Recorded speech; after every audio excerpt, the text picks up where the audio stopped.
Salut tout le monde et bienvenue dans notre horoscope pour la semaine du 14 au 20 juin. Mon nom c'est Gabriel, je suis astrologue et ensemble je propose qu'on regarde les transits pour cette semaine. On sort de la saison des éclipses, alors j'espère que ça s'est passé quand même bien pour vous. C'était quand même assez chargé, mais tu sais, vraiment il y a eu une transition en fait, j'ai l'impression, entre le début de l'année 2021 et puis la période qu'on vient de vivre, où est-ce qu'il y a beaucoup de changements dans l'énergie et puis on dirait qu'on s'en va vers un nouveau chapitre. En fait, que le nouveau chapitre est débuté depuis déjà 2 semaines, mais on continue sur cette vague-là avec des nouvelles façons de faire, des nouvelles façons de voir les choses. Et puis, il y a comme une intégration qui s'est faite aussi avec la dernière éclipse solaire. Alors, on va voir un petit peu comment ça continue de se dérouler. Pour le lundi 14 juin, alors la Lune est toujours en Lion. La Lune en Lion, elle est fougueuse, elle a vraiment beaucoup d'entrain, elle a envie d'être vue, elle a envie d'être créative, de s'amuser. Alors vraiment, c'est comme notre enfant intérieur qui veut s'exprimer avec une Lune en Lion. Et puis, ben, ça vient faire des aspects quand même un petit peu de tension avec les gros mouvements qui se passent en arrière. Donc, on pourrait dire qu'à un niveau plus personnel, on est en train de vivre vraiment des choses qui sont fun, on est en train de découvrir des nouvelles choses, peut-être qu'on commence des nouveaux projets créatifs ou autres, puis ça nous branche, puis on aime ça. C'est sûr que le tiraillement entre la Lune et Uranus vient nous demander, en fait, est-ce que on est toujours d'actualité par rapport à nos valeurs, par rapport à comment on se sent, comment on agit, est-ce que peut-être on a caché certaines parts de nous à l'intérieur puis que ça mériterait d'être remis à la surface pour pouvoir faire des choses, agir différemment et que ce soit plus aligné avec nous. Donc vraiment, Uranus en taureau vient nous poser ces questions-là. Et puis la Lune qui vient faire son opposition avec Saturne, ben, la question qui est posée ici, c'est justement l'intériorité qu'on a, qui a envie de s'amuser, qui a envie d'être légère et tout ça. Qu'est-ce qui nous empêche de faire ça? Qu'est-ce qui nous empêche d'exprimer ça? On peut toujours mettre la faute à l'extérieur, mais peut-être aussi que ça nous demande, étant donné que c'est la Lune, un peu une réflexion ou une introspection par rapport aux limites que nous-mêmes on peut s'établir pour se diminuer ou s'empêcher de s'exprimer. Alors, malgré que ce soit des aspects plus challengeants ou de tension, j'ai l'impression que en fait, c'est des remises à niveau, c'est des questionnements qui viennent nous apporter le potentiel de grandir. Pour le mardi 15 juin, eh bien, vraiment, là, les questions qu'on s'est posées la veille viennent mettre la table, en fait, pour cette transition de la Lune qui s'en va en Vierge. La Lune en Vierge, vraiment, au lieu d'être tournée sur l'expression de soi, puis un peu le feu, tout ça, tu sais, qui a envie d'exprimer sa créativité, tout ça, bien, vraiment, elle fait un retour à l'intérieur, où est-ce qu'elle va se poser des questions, elle va venir s'auto-analyser, s'auto-critiquer pour pouvoir vraiment s'assurer de trouver toutes les choses qui peuvent être améliorées et puis s'assurer d'être en position de pouvoir les améliorer, justement. Donc, il y a un gros désir de développement personnel avec une Lune en Vierge. Ce qui est intéressant aussi dans cette journée-là, c'est que juste avant que cette transition-là se fasse dans le signe de la Vierge, bien, la Lune va venir faire un aspect de sextile au Soleil. Donc ça, c'est un aspect positif qui vient générer des opportunités. Alors vraiment, j'ai l'impression que les questions qui se sont posées la veille viennent cliquer avec cet aspect-là. Parce que le Soleil est toujours en Gémeaux, puis le Gémeaux cherche à avoir plein de données pour être capable de se faire une idée. Donc il vient comme collecter beaucoup d'informations pour pouvoir trouver sa vérité. Et puis donc, on a ouvert des portes, on s'est amusé avec la Lune en Lion de la veille. Et puis là, ben, vraiment, on a peut-être trouvé quelque chose qui clique après s'être posé des questions. Et puis, on va tout de suite après se mettre en mode introspection et puis développement de soi avec la Lune en Vierge. Alors, je pense que c'est une transition qui va se faire assez naturellement puis qui va être vraiment bénéfique pour tous. Pour le mercredi 16 juin, alors la Lune qui est en train de faire son travail, tu sais, qui est comme vraiment l'érudit, qui va vraiment analyser, vient être supporté par Uranus en taureau. Donc Uranus en taureau qui a posé ses questions à la Lune précédemment, puis là vient justement l'épauler dans ce travail-là, vient la protéger, vient lui dire oui, sans doute que les choses que tu es en train de découvrir à propos de toi sont vraies et ose être différent. Parce que aussi Uranus, c'est pas juste les surprises ou les chocs, c'est aussi l'individuation, donc c'est oser être soi, oser être original, différent. Puis Uranus lui dit l'encourage en fait, puis la protège dans ce développement-là.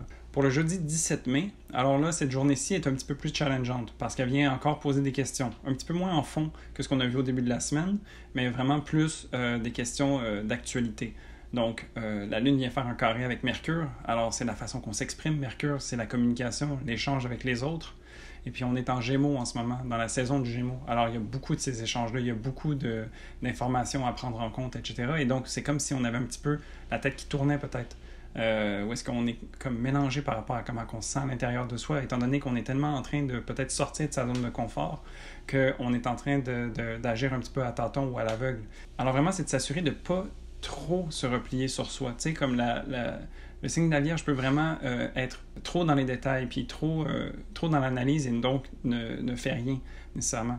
Et puis, ben, Mercure en rétrograde aussi vient poser beaucoup de questions. Alors, il y a beaucoup de ce travail intérieur qui est en train de se faire. La Lune va quand même faire un aspect positif cette journée-là avec Vénus, donc qui vient un peu adoucir le tout, qui vient faire en sorte que dans la collectivité, dans les gens, dans nos relations, on a peut-être, oui, certains échappés, où est-ce qu'on se trompe, ou on foule la langue, par exemple, ou on dit quelque chose qu'on n'aurait peut-être pas dû dire, mais on dirait qu'il y a cette fraternité qui s'installe, puis il y a comme un petit peu... Tu sais, comme il y a une genre de douceur, tu sais, comme où est-ce qu'il y a une ouverture, en fait, pour accueillir ça un petit peu. Parce qu'on est tous en train d'être affectés par ça, de près ou de loin, à des différents niveaux. Et puis donc, il y a comme une espèce de compréhension qui vient s'établir quand même pour ça. Donc, c'est un petit peu comme ça que la journée va se passer. Puis, en soirée, on a la Lune qui vient faire une opposition avec Neptune. Neptune, qui est une planète très spirituelle, très subtile, qui est parfois difficile à comprendre ou qui peut être mélangeante. Alors, tu sais, comme... Il y a eu un petit peu ce travail d'introspection au début de la journée. Puis là, après, peut-être une fois qu'on est retiré, qu'on est seul avec soi-même, on se dit « Wow, qu'est-ce qui s'est passé aujourd'hui? » Tu sais, on a comme un petit peu un brouillard où on ne sait pas trop exactement qu'est-ce qu'on a dit, ou peut-être qu'on reflète sur certains trucs. Puis on vient se poser des questions. Alors, moi, je dirais que cette soirée-là du jeudi, ça serait peut-être intéressant de se poser puis de choisir un moment pour venir donner de la place à cette introspection-là. S'assurer de rester cohérent avec soi-même puis de rester centré. Pour le vendredi 18 juin, alors la Lune passe dans le signe de la Balance. Alors vraiment, l'introspection un petit peu va culminer la veille, et puis là, on se tourne un petit peu vers l'autre. Alors, on a fait un gros travail intérieur d'expression de soi en début de semaine, après ça, d'analyse de soi, et puis donc, quand la Lune va transitionner dans la Balance, on va se tourner un petit peu vers l'autre. On va vouloir avoir un effet de miroir avec les gens. Donc, peut-être trouver à s'exprimer par rapport à certaines choses, ou avoir un feedback, un reflet, donc des autres, pour voir comment on se situe, ou qu'est-ce qu'on pense de l'image qui est projetée de nous. Donc, quand on s'exprime d'une nouvelle manière, peut-être, quel genre de réaction on a de l'autre côté. Alors, ça va être un petit peu ce travail-là qui va être demandé. La Lune va faire un aspect positif avec Mars, alors qui est en Lion. Et puis, ben là, ça, c'est des actions justes. C'est des opportunités de pouvoir s'exprimer, donc, et puis d'être juste dans la manière qu'on agit. Alors, c'est le monde intérieur qui s'exprime à l'extérieur. Et puis, ben, il y a encore cette énergie du Lion du début de la semaine, tu sais, qui a peut-être donné une saveur à tout ce travail qu'on est en train de faire. Et puis là, ben, c'est comme si nos actions allaient être supportées puis allaient être engendrées de façon positive. Alors, moi, je pense que oser se laisser aller un petit peu dans cette nouveauté, puis voir justement, tu sais, comme c'est quoi le reflet, c'est quoi la réponse des gens. Alors, sortir de son travail intérieur pour vraiment l'exprimer à l'extérieur et pouvoir avoir une nouvelle perspective. Pour le samedi 19 juin, alors vraiment, je crois que ça a porté fruit, cette expression de soi, cet échange avec les autres va avoir été bénéfique. Parce que tout de suite après, la Lune vient faire des aspects positifs avec Mercure, donc qui vient supporter cet élan, cette action qu'on a pris la veille, et puis on arrive à les mettre en mots, on arrive à concrétiser les idées, puis à vraiment être cohérent, autant dans sa tête que dans ses gestes. Alors vraiment, ça va être intéressant pour ça. Et puis, plus tard, la Lune va venir faire un carré avec Vénus, qui est un aspect de tension, mais avec un des bénéfiques du ciel. Alors, ce qu'on dit dans ces moments-là, c'est qu'il ne faut pas exagérer. Donc, Vénus, c'est une planète de plaisir qui va connecter avec les autres, oui, qui va vouloir cette relation. Mais, tu sais, peut-être qu'il faut justement avoir, peut-être pas une certaine retenue, mais du moins pas y aller à bras-le-corps puis se dire « Ok, ben, j'ai trouvé ma nouvelle façon de faire, j'ai eu un feedback positif, alors j'y vais. » Tu sais, prendre le temps, en fait, de profiter de ces choses-là. Tu sais, le carré de Vénus va peut-être nous demander de prendre, tu sais, comme des bouchées de tout ça, mais là, ça serait plutôt d'en prendre une puis de prendre le temps de la savourer, en fait, de savourer cette nouveauté qui s'exprime à travers nous. Et puis, pour terminer, le dimanche 20 juin, alors...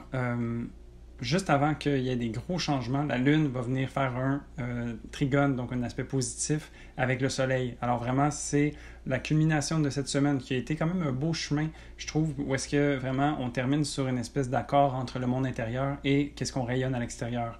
Alors vraiment, c'est comme on termine la saison des Gémeaux sur une belle note. La Lune en Balance qui est tournée vers l'autre est satisfaite.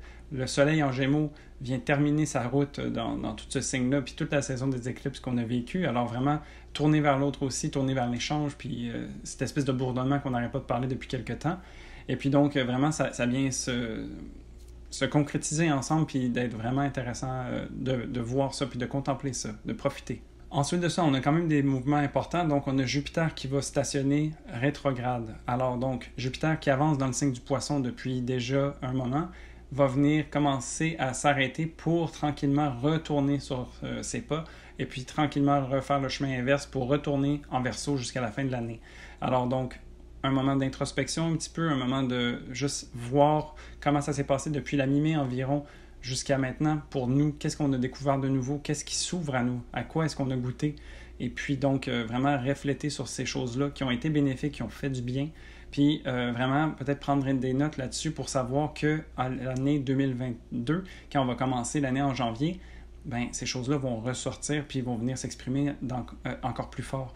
Et puis donc, tout ça se passe et la Lune va transitionner dans le signe du Scorpion. Alors, une Lune beaucoup plus intense, beaucoup plus émotive, qui va aller faire le travail en profondeur, va venir agir en tant que chirurgien pour aller voir vraiment ce qui se passe en dessous, comment on se sent au niveau de notre psyché, au niveau de nos émotions profondes et tout ça. Donc, la Lune en Scorpion va venir faire ce travail-là pour nous, puis va venir être incisive. C'est pour ça que j'utilise l'exemple du chirurgien, pour venir mettre le doigt sur le bobo, venir montrer qu'est-ce qui a besoin d'être changé ou qu'est-ce qui a besoin d'être mis à jour pour pouvoir faire en sorte que ces nouveautés qui sont en train de se placer pour nous vont être solides et puis vont pouvoir fleurir au maximum, en fait. Alors, pour faire ce travail-là, la Lune va être aidée par Jupiter qui va agir comme guide, un petit peu comme mentor. Alors, vraiment, ça va l'épauler, tu sais, dans le sens que ça va lui donner une certaine chance. Ça va lui aider à comprendre les choses positives qui se passent parce que la Lune en Scorpion a tendance à vraiment mettre les choses en évidence, puis pas nécessairement les belles choses, mais Jupiter, cette planète-là, elle voit le côté positif des choses. Alors, il y a comme cet amalgame de travail en profondeur sombre, mais aussi avec une certaine lueur. Donc, de trouver un petit peu cette lanterne à l'intérieur de la noirceur. Ça va être vraiment cette image-là pour ce transit-là. C'est sûr que ça va venir clasher un petit peu avec Mars. Donc, il y a la Lune qui vient faire un carré avec Mars. Alors, Mars qui est en Lion, qui a envie d'être fougueux, puis d'être plus en surface, qui a envie d'être vu, qui a envie de s'amuser, etc. Puis la Lune qui vient faire un travail très, très profond. Et puis chacun s'attire un petit peu la couverte de son bord. Tu sais, c'est deux signes, le Lion et le Scorpion, qui sont fixes. Mais tu sais, c'est sûr que dans le fond, c'est de trouver une façon peut-être créative d'aller faire ce travail intérieur-là. Parce que trouver une façon de s'amuser en faisant ça. Tu sais, c'est sûr que c'est pas les choses les plus joviales, mais tu sais, avec Jupiter qui est dans le mix un petit peu, on peut s'imaginer quand même qu'il y a une façon peut-être de rire, de trouver ça quand même sympathique, de pouvoir débloquer quelque chose puis voir le potentiel que ça nous ouvre. Tu sais, Mars en Lion a besoin aussi de ne pas juste rester en apparence. Tu sais, il a besoin justement d'avoir l'énergie en arrière. Puis c'est ça un petit peu que la Lune en Scorpion va venir faire, c'est venir débloquer certaines choses pour que ce Mars-là puisse éventuellement s'exprimer davantage. Alors, tu sais, comme tout le monde a y gagné, il faut juste trouver une façon de rendre ça harmonieux le plus possible. Et puis, donc, on termine la semaine vraiment là, pratiquement à quelques minutes près avec le Soleil qui transitionne en Cancer et qui annonce le début de l'été. Donc, vraiment, ça va faire du bien de transitionner dans ce signe d'eau. On a une nouvelle énergie, de nouveaux chapitres qui s'ouvrent à nous. Et puis donc, ça c'est un retour vers soi un petit peu, un retour à son identité intérieure, personnelle. Il y a une certaine sensibilité qui vient s'installer où est-ce qu'on a envie de profiter, on a envie d'avoir du plaisir, d'être confortable, de se retrouver chez soi, tu sais, ou avec les gens qu'on aime, et puis cultiver tout ce travail-là, en fait. Donc, tu sais, tout ce qui s'est passé pendant la saison des éclipses et le Gémeaux en général a été très bourdonnant, puis on est sorti un petit peu partout. On avait beaucoup de choses à gérer. Bon, ben là, peut-être que ça va venir nous offrir un petit temps de repos, un temps d'introspection, de reconnexion avec soi qui va faire du bien.